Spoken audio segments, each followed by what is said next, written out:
Digital યુગ આ daily local news channel of Bharuch Bharuch શહેરના મુનસી સ્કૂલ નજીક એક બંગલોઝમાં તસ્કરોએ બે મકાનોને નિશાન બનાવી લાખોની મત્તા ઉપર હાથફેરો કર્યો હતો.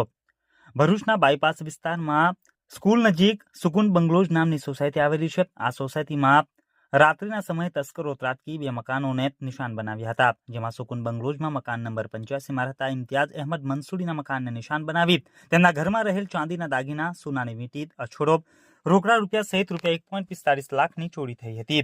જ્યારે મકાન નંબર 86 નંબરના મકાનને પણ નિશાન બનાવી તેમાંથી રૂપિયા 50,000ની ચોરી થઈ હોવાનું સ્થાનિક લોકો જણાવી રહ્યા છે.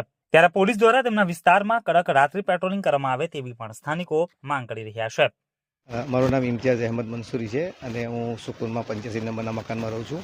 અને ગઈકાલે રાત્રે મારા ઘરે ચોરી થઈ હતી અને ટોટલ મારા ઘરેથી ચાંદીના દાગીના, મારા વાઈફની વીંટી, અછોડો અને રોકડ રકમ થઈને 1.25 લાખ રૂપિયાની ઉપરનું મને નુકસાન થયું છે.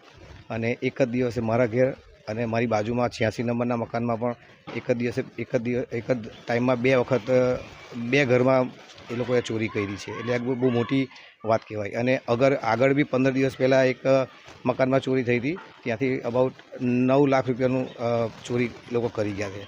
અને એનો FRI બી કરેલો છે. અમારો FRI લેતા નથી, અમારી પાસે ખાલી અરજી લખાવી લીધી છે અને અમને કીધું છે કે આજથી તમારી જવાન આવશે. પણ અગાઉ બી અમે લોકોએ મિટિંગ કરી હતી, એ વખત અમે લોકોએ મેડમને જાણ કરી હતી કે અમને પોલીસ પ્રોટેક્શન માટે 2 જવાનો આપો, તો એના માટે અત્યાર સુધી કોઈ અમને સહાય મળી નથી.